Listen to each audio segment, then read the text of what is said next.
ones? I did. You're my third of 3. Oh, wow. Oh my gosh. So so it might just be you and me, in which case we can have a little chat. I can't see Okay. you, but I'm okay with that. If Let me see. I have like, because I have this. There we go. you know that Howdy. was it like a good. A little dark. Was it a post-it note? I have a little sticker there. And I was like, wait, that it seems really dark. Yeah, I could see your shape through it. So I was like, You're like, hey, she's there. That's funny. You are dark, but it's okay. Yeah, I don't know why. Interesting. I wonder if there's, That's okay. Who knows? Anyway. So what I was going to do, I think it may just be you and me, is just to go through some of the big points. We can just get to the heart of the matter if you'd like. Sure, whatever you think. Okay. I know you're a very prayerful person, and we'll just go through. Sure, why not? This will be recorded, and you can share this with your teams later if you'd like to. The John Veltri Nice. poem is really nice. Might be good for if you have faculty meetings. I'm like, I'll probably use it Thursday. Yeah. And there is a typo in one of them, but I keep forgetting to change it. And so in Mark Nepo's, it should be chance after chance, not change after chance. I think that was something. Oh, I get it. You haven't changed it. But they're really great. So there you go. Sure. But so did you get a chance to watch the January 2nd recording? To watch it? You mean after we participated in it? Well, or refer back to it. Like, do you remember? I haven't referred back to it, but I mean, I participated in it, so I felt like that was helpful, but I didn't go look for it again. That's, it's my own bias, the blizzard, whatever they're calling it, the cyclone bomb or whatever. It just, I kind of feel like it's been a strange 10 days. Strange, yeah. The cyclone bomb. Yeah, or bomb cycle. I don't know, something bizarre. It was at a strange name. I agree. I can't remember what it was. Yeah. So basically, these 4 questions are still guiding our work. How do you use assessment results to plan for instruction, to communicate with parents, show growth, and set goals?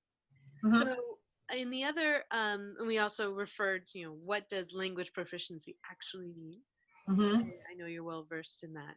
The ACTFL inverse cone, or not inverse, but ACTFL cone, is very, very key. And is that something that you are using with your staff? It seems that I need to, we need to, like, yes, we haven't done it as strategically or as systematically. Yeah, have we looked at it? Yes, but we have half new staff. So do the new staff, would they?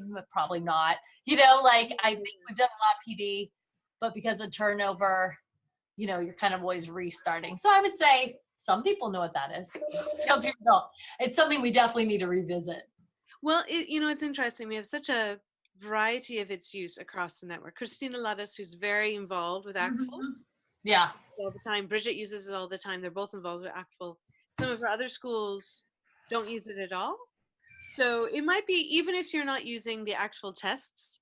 Yeah, we are using the Apple test, but for some reason we haven't been able to access the results, but we actually have been giving the test and we need to give it to like 10 more kids. Okay, well then good. So this will align very nicely with your work then. Yeah. Okay. That's why we have looked at it, because we chose the test, but we're only doing it with 3rd grade. Yeah. And then we need to expand it. That's what I'm writing down now. I'm like, finish the Apple test. Well, very good. Well, then it may be useful. What we were talking about in some of the other webinars is just having this posted. Yep, I agree. It's a really good idea. Or some version of it for some of the schools it doesn't align with what they're doing or their state standards, but certainly the premise is there, right? Like the big concept of this cone idea is really useful. So you're familiar with the Apple and you're using it currently, and you're going to expand that into more grades next year, or stick with 3rd grade? We'd like to expand it and have 3rd through 8th take it, but we just decided to start with 3rd. I don't know why. We just thought we'd start with 3rd, but they're our first group that's been through the program since kindergarten. Excellent. Because the other classes have a lot of kids who started maybe in 1st or 2nd, so that's we thought we'd try with them. But yeah, next year going to do 3rd through 8th. And it's been a good experience so far. So far, yeah, I mean, Good. we've had a good experience. We haven't been able to get the results yet, and I'm not sure why I need to contact them. I'm not sure how you get the results. Like, they've been taking it, but I thought they'd send an email, but Right. they wait till everyone's finished taking it who we signed up, That perhaps. makes Not sense. sure. That makes sense. LTI probably has some sort of method of providing results at the end or something. Right, that's what I'm guessing. So Mhm. just waiting on that. Well, that's good. So, what we hope to do is to be able to get a sense of who's taking what, and maybe have you all connect as like Apple test takers or Iowa Yeah, test that would be takers, what fabulous. have you. To connect as colleagues and excuse me as my it's winter. Oh yeah, I know. I was like, just funny because I was like, oh, I'm cold in here, and then I'm like, wait, who am I talking to? Because it's like 60, Well, there's 60 another. degrees. I need to turn on my heat. No. But we're also taking the STAR Spanish. We take that Yeah. as well. That's a standardized test aligned to the Common Core, and we take that in Spanish. So I'm quite familiar with Star 360 Yep. as a Yeah. parent and as an educator. And did you see, and this is what, and this is sort of like an informal survey, that NCEA sent out an email about its new relationship with Renaissance Learning? Oh no, I didn't see that. I know the Archdiocese of LA has a major contract with them. Right. So it's interesting. So I got that email about just after the new year, but no one I've Okay. spoken to yet on these webinars received that email. So that Yeah, was, I don't think I got that email. Yeah. So I don't know what Interesting. that means if they only send it to, I guess, university folks. I'm not sure. So, Right. Because I feel like I don't get, I mean, we're NCA members. I feel like we don't get that many emails from them. Maybe, I yeah, get I guess we get occasional maybe ones. they're going to spam or something. But they're not pushing, that's not fair. But they announced this relationship with Renaissance Learning, which is the company that makes the STAR test. I believe if it is the same STAR test. Got it. Huh. I There are imagine. there are a couple different. I know there's like the Texas Star, that's different, but yeah, Star 360 Renaissance, that's the same one. Yeah. I thought so. So that's just something as you think about. Are you going to NCEA? No, not this year. Okay. Yeah. Are you guys going? Is there going to be anything? No, we're going. Oh, nice. I wouldn't be because there might be a few teachers who are going. Oh, good. Yeah, so we want if NCEA has some sort of booth set aside for Renaissance Learning and start. Interesting. But are you having a good experience with Star 360? Yeah, I think it's helpful. You know, I think overall, I was thinking we've been able to see growth. I think we use it more summatively than formative. I think it's meant for formative assessment. I think if people are doing well in general, teachers are like, awesome, look. And then if they're not, it's like, oh, it's because it's a computer test and the kid has it. I feel like it's easy. I don't know why, but it seems to be like easier to have an excuse to just like, or to not take any risk. So I can get, it doesn't say who you are as a teacher. I believe that thoroughly. It's one assessment, but I feel like it is one assessment. So that's sometimes hard to get everyone on board. Like because we see a lot of growth. We've seen like above average growth, but then when we don't with certain kids, it's hard to think about what we can do differently. Yeah, what it means. It's hard for people to use it formatively. I feel like it's just more of a summative. Yeah, no, I think the way it's used in the public schools in Massachusetts, as you may know, is that it's used as a summative tool in many of the districts, and the MCAS is the formative. If there's a discrepancy between the MCAS and the STAR 360 test, they tend to go with the MCAS result, not the STAR 360 result. Okay. Which is got its own baggage because they just changed the MCAS test, so they're like, well, that year didn't count. Right. I can do it then. Yeah, exactly. Yeah. There's some of that in every context, I think.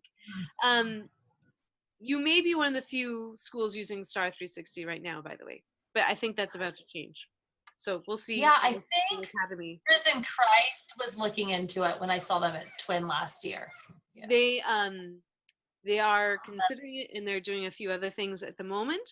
But so by the summer that may change. So it might be a few of you. So we'll see. The STAR is required in the Archdiocese of LA. So we figured if we're doing it in English, we might as well do it in Spanish. Absolutely. I mean, because the same cost, we don't have to pay anything more. So, right. But the Spanish STAR isn't as good in terms of the reports, it's still very much a beta pilot. Mm-hmm. It's not, there's a lot of kinks still, but it gives us some data.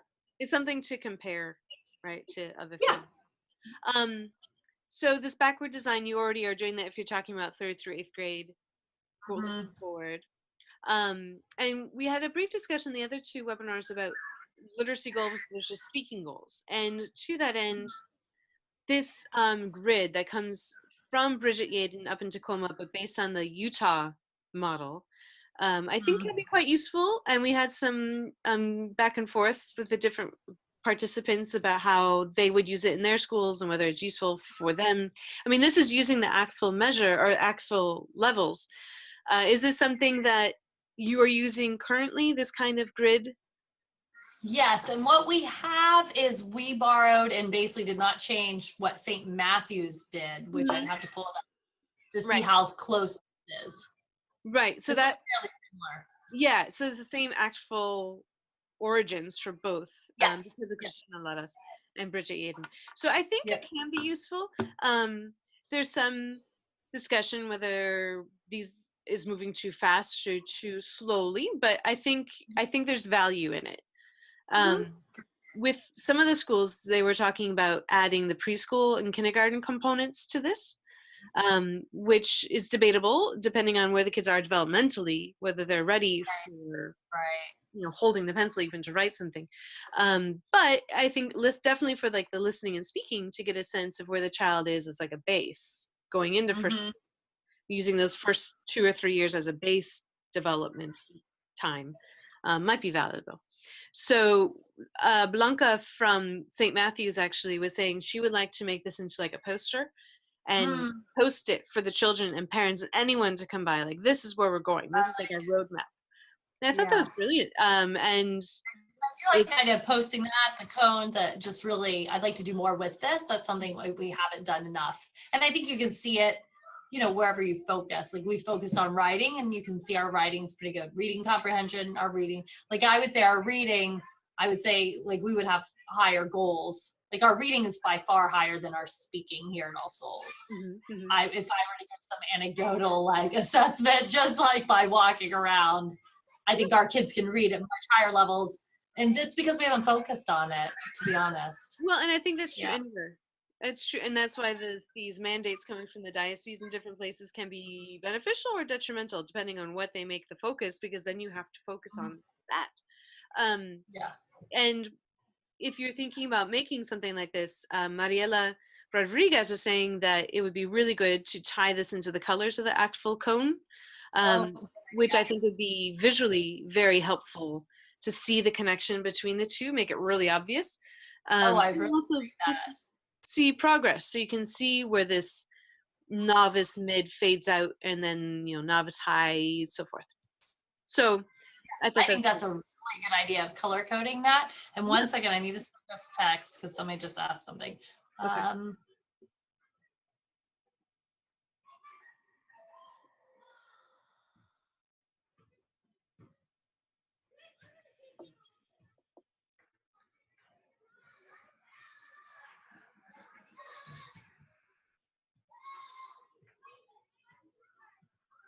Okay. Yeah, I think that's a good idea with the color coding. We need to do much more with the speaking.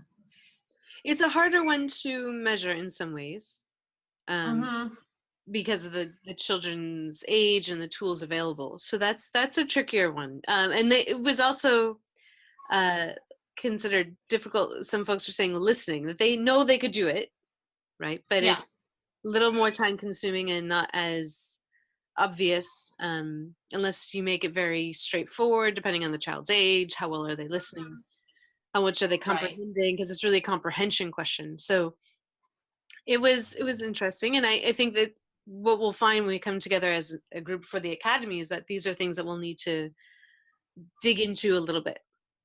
Yeah. So related to that, still wondering why that's so. I was trying to figure out why is it so dark. Anyway, sorry. When you get close, sometimes it looks normal, and then I don't know. Yeah, so I was trying to figure out. I don't know. Okay.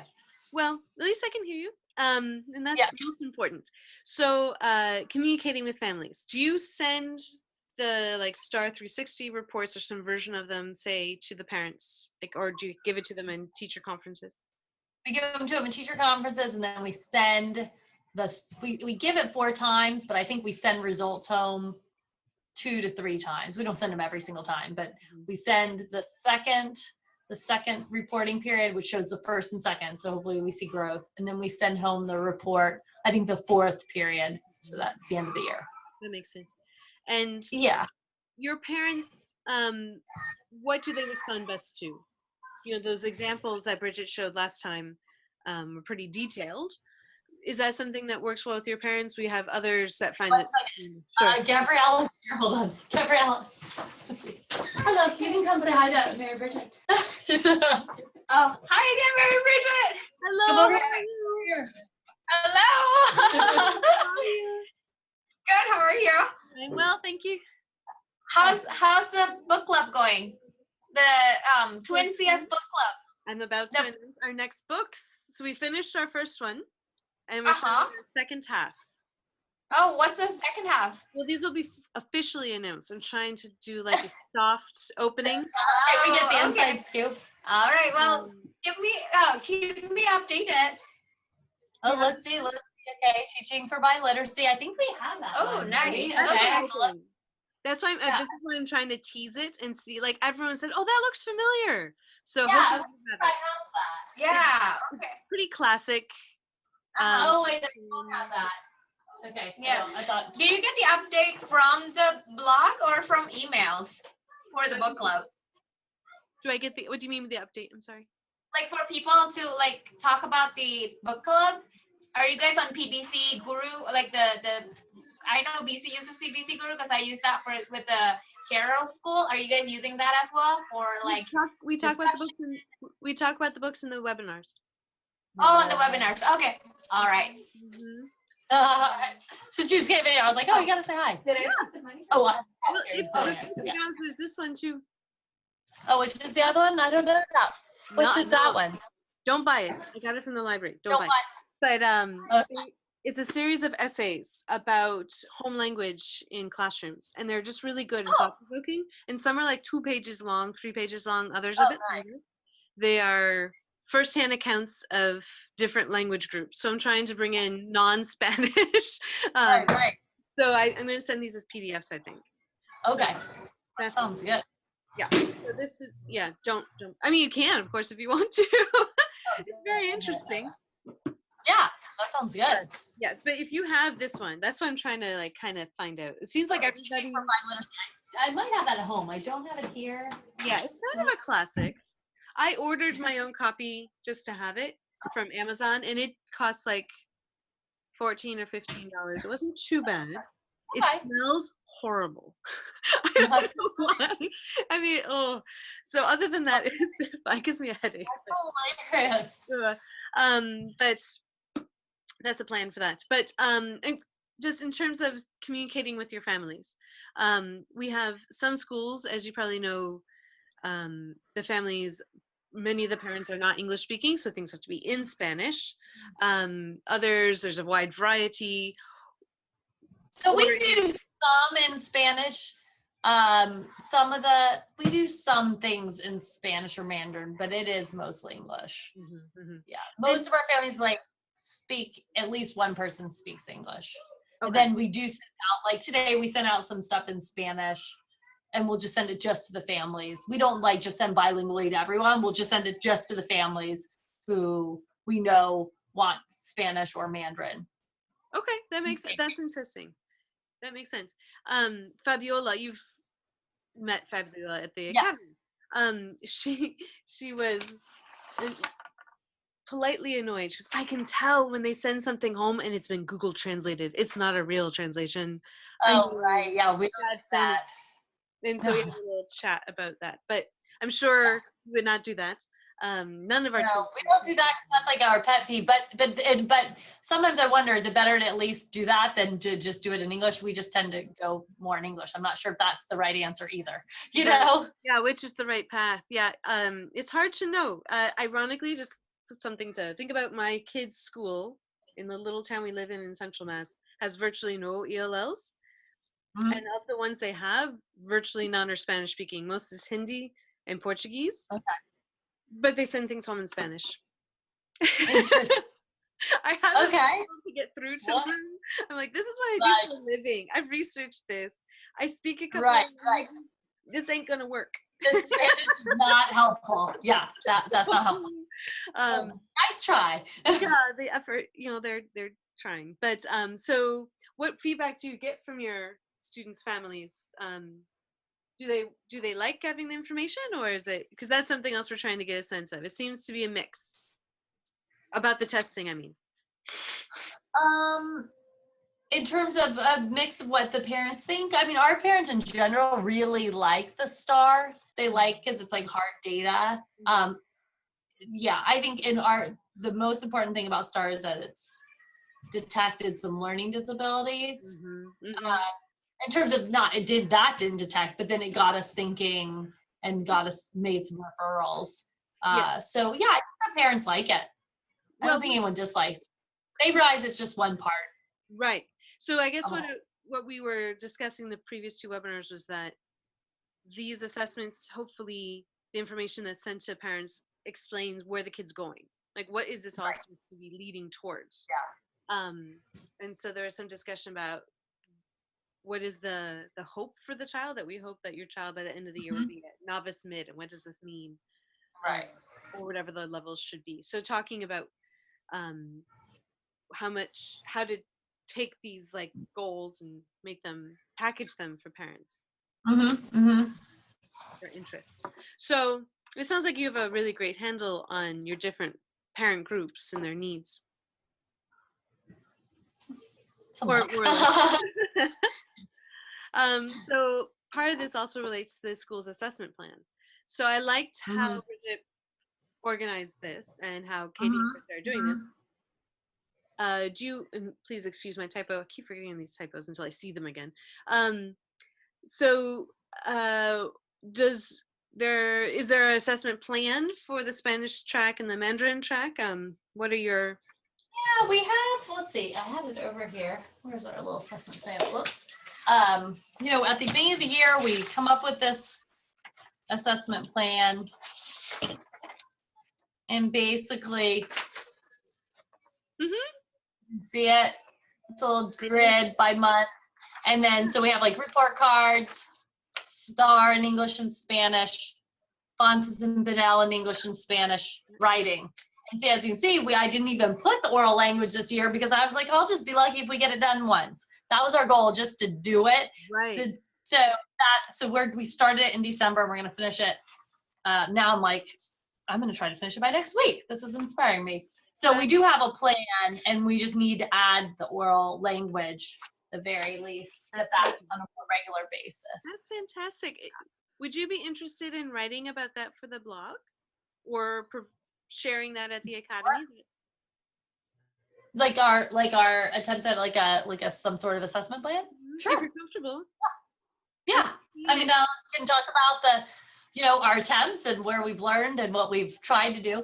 It's not a perfect plan, but there's a plan, but execution is always, we get it all in, but how we share that all could be improved, but it's a work in progress. I'd be happy to share it. If you're comfortable, I think that'd be great. I mean, the integration of the Fontes and Pinel and the STAR, I mean, it seems very comprehensive. Well, we like that. Oh, come on in. We like that because hello. Hi, sorry, I need to go make copies for these Sure, girls. I'll cover. So Yeah, okay, no problem. So I need to make sure if somebody, hello, rings the bell. We're a little short right now. I might have to answer the door. Yeah. But yeah, I think the Fontes and Pinel is helpful because you're hearing STAR. You have to get some sort of running record and have to hear the kids reading, and then kids can articulate comprehension, but they might not be able to pick the answer on a multiple choice, or vice versa. They can do multiple choice, but when asked to talk about the literature, they can't do it. So I find it really helpful. Oh, Fontes and Pinel is fantastic. Sorry, I have a friend here. Hi. I need a Band-Aid because I have some. Okay, you know what? There's Band-Aids outside. I don't think I have any right here. Can you ask the teacher out there and tell them they're inside the PE closet? There's extra Band-Aids inside the PE closet. Okay? Thanks. All right, we're back. Fountas and Pinnell is fantastic. And one of our incoming schools, I was encouraging her to check it out because it's such a great resource. both Yeah. in and Yeah, STEM. I really think it is too. And I mean, as we've grown, it's harder to get, like we used to do it really systematically 3 times a year. And now as we grow, it's harder because you have more kids. But I think the data is really good. So It's very time consuming, but Mhm. it can be very, very good. So, the growth is a good factor, and something we'll be talking about at the academy is that as schools are growing and adding classes and grades for their Mhm. different tracks, however it may be, it's going to change how they assess. So that's something Oh, we'll yeah. be talking about. Um, We've had to rely much more on STAR the bigger we've gotten because it's a little bit easier too. It is. Well, it is. It's a matter of time and resources. So Mhm. some of these things, we chatted about this. I'm sure you're doing a lot of these, both in the Spanish track and the Mandarin track, in terms of things done in class to support what the kids are doing on the test. And one thing that we talked about that I brought from my own children's experience when they do STAR in particular, the kids could answer the questions the teachers found in our little elementary school in Central Mass, but they had not tested on a computer before. They didn't know how to use the mouse to select, Right, like right. it was so Yes. unnatural. So they actually started integrating some online games, forcing them to use a mouse because they were Yeah. wasting time and making mistakes, and you couldn't go back. Particularly for MCAS, and they put MCAS on the computer. So it can be interesting how things like IXL and others can actually support your assessment For structure. sure. And we're starting to use Front Row, but we haven't like rolled that out as much as we'd like. A lot of schools use IXL, but for some reason, no problem. We've been kind of, I guess Front Row is cheaper. I'm not sure, but our STEM person who does the technology really likes that platform better. So we're going to see if that helps too, just being more familiar. And Right. Just to those mechanics of the computer. exactly. Using iPads for testing because that's more natural. We use iPads because we don't even bother trying to get them to use a mouse when you're so little. Yeah, So. they'll get tangled in it practically. So Exactly. So these are some of the things we were discussing. Is there anything about assessment that you would like us to discuss further at the academy or another webinar? I think our focus moving forward is really going to be more on in-class formative assessments.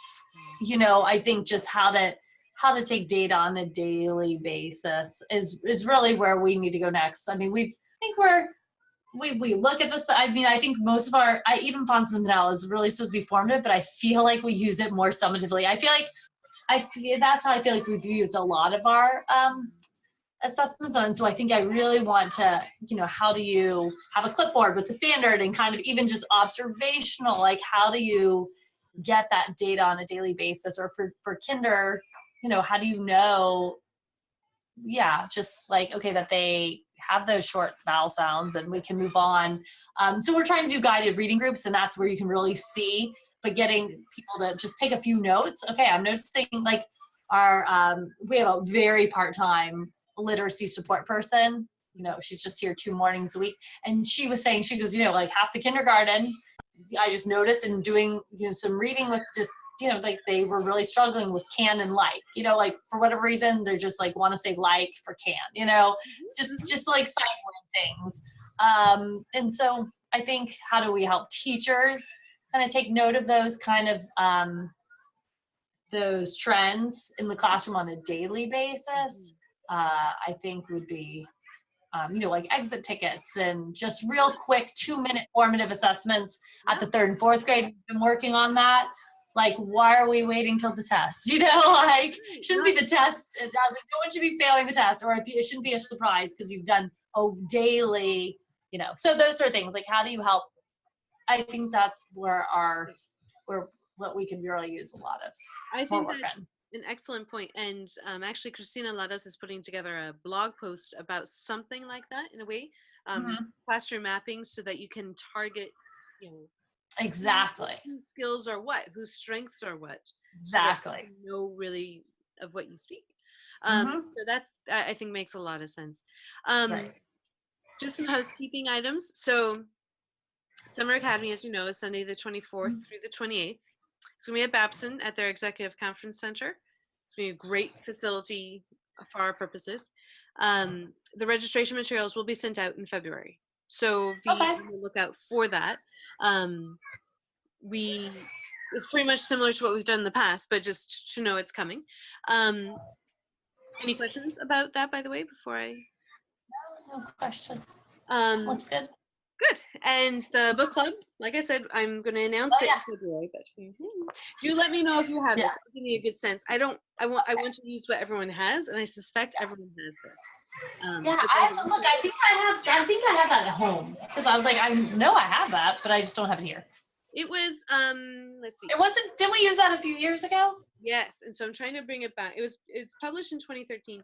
So Liz Howard and Kristen Melly and I were talking, and some of the questions that we're hearing in the webinars are addressed in this. It might be good just to refresh. And so it will be familiar to many, and you all should have a copy already. So hopefully it'll save some money and refresh our memories on bridging, for example, or learner profiles and that kind of thing. So that's what we're hoping to achieve. I know this is a bit fast, but is there anything you'd like to ask about so I don't rush it by? I don't think so. Yeah, I look forward to, once we have our Apple data, then I might have some questions. So I'm hoping to have that in the next few weeks. So if we finish up all the testing this week, now I'm like, okay, we're just gonna finish that this week. And then yeah, I might have some, like, what to do with it, or I know Bridget shared the letter, so maybe we'll use a similar letter and go from there. That'd be great. Well, I look forward to it, and I appreciate you being so flexible in this very personalized webinar. Yeah. Other people can join. I don't know where our friends went, but I'm really glad that you joined me. I appreciate it. Yes, it was good seeing you. Likewise. For sure. I know it's late for you. I'm like, oh my gosh, I hope you don't live far. Do you know where Worcester County is? No, where's that? I live about 60 miles west of Boston. So okay, so you do live far. Yeah, it's okay, because there's no traffic now. Okay, that's the bright side. Okay, that is a very optimistic, positive outlook. Right now, go, mama, it's my time to myself. There you go. This is true. Miss Fuller. You don't exactly. You're like quiet time. Yeah, so it's good. But if you think of anything, do let me know, and we will be sending out some resources that might be useful for you and your teachers in the next day or so. Okay. But that's what I have for right now. Sounds good. All right. We'll look for the resources. Thanks for trying to get all these different regions. So it's good. Yeah, although the 4 o'clock, just for feedback, the 4 o'clock East Coast time actually isn't a bad 3 or 4 East Coast time, because it's 12 or 1. Like, that seems to be a decent time. Like, more of my mornings are really crazy.